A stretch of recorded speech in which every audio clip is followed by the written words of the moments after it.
Hey everyone, thanks for tuning in again to the Content Club. We're back for episode 4. I'm really quite excited about these podcasts. We're getting some really good feedback from people, and we're starting to get some suggestions in for content that people want to me to explore for them. So please do keep those suggestions coming in. I will get round to each and every one of them, no matter how challenging it may be, and one or two of them have been a little challenging.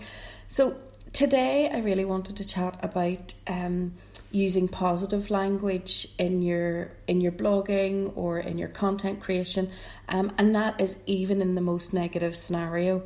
And I bang on about this, goodness knows, a lot, an absolute lot, honestly.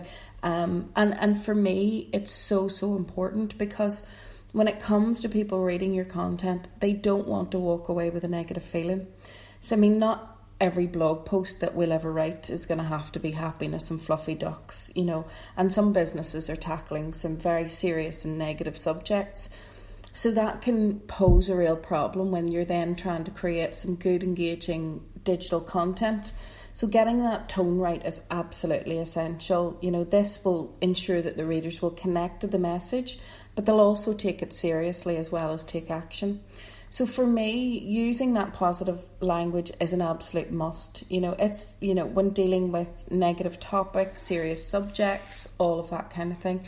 But that doesn't mean that your content should be filled with cliches, platitude, and what I call delusional optimism. In fact, far from it.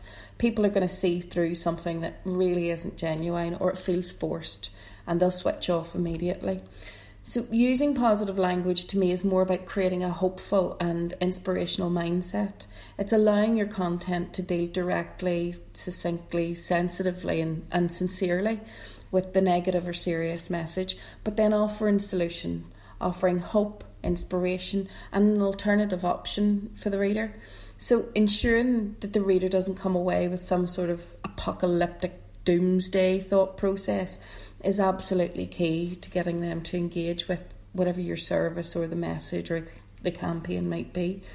For example, you might be an accountant trying to ensure that they understand the severity of not completing their tax returns on time, but instead of dwelling on how much they've screwed up, you should really be focusing on what practical steps they need to take to rectify this problem, to begin making a comeback from whatever, void they've slipped into.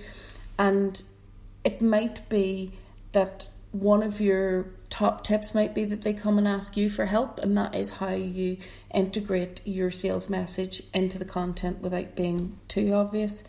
So if you have a think about it, if your reader has clicked into your post, or they've opened the email in the first place, or they've scrolled past and stopped, or whatever it is, they already know they're screwed and that they've messed up with their tax.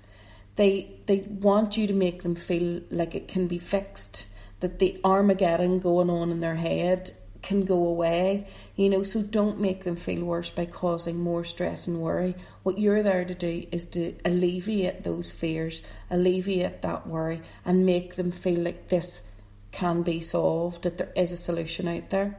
So when you're creating this content, be realistic, be factual and straightforward, but back every negative remark up with something positive that makes them feel that there's light at the end of the tunnel, or that there's something, positive that they can take from it. So conditioning ourselves to be less negative when writing about subjects that can be hard to find positivity in, it's a challenge. I'm the first one to admit it.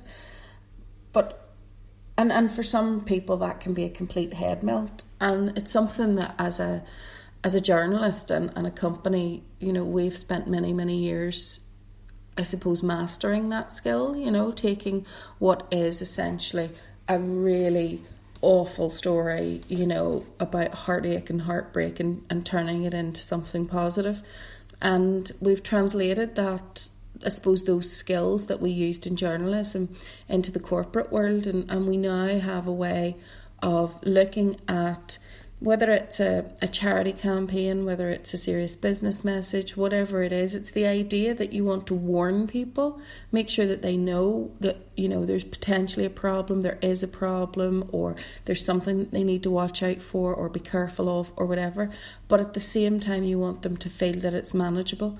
You want them to feel that it is something that they can overcome, that they can fix, that they can solve, or that there is help out there, that there's some superhero just sitting there ready to rescue them.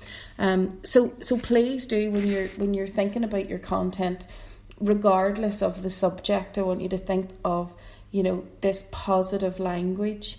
That doesn't mean that it has to be all la and happy and, you know, all of that. It can be a very, very serious message. It can even have a very negative tone to it.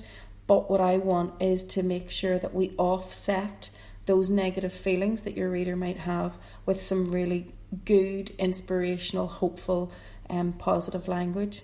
So I hope that has helped. It's a short one this today, because I want to do a lot of these in bite-sized chunks as well. You know, it's not a case of you having to take an awful lot of time out of your day. And I mean, do feel that you can give me a buzz. You can connect with me on social, on Twitter at Tina Calder, Facebook /Tina Calder Journal, or you can get me on Instagram, Tina Belfast, and of course you can email me, tina@excaliburpress.co.uk. And of course, if you want to read the written version of this podcast, it's available on contentclub.excaliburpress.co.uk. That's contentclub.excaliburpress.co.uk. And if you're a big fan of Facebook and Facebook groups, we do have a Facebook group. I'm not sure how easy it is to find, but it should be facebook.com/groups/content club community. So I would really love you to join me on there and ask me your questions, you know, in whatever manner you can, and we'll be back with something else over the next few days. Thanks very much. Bye.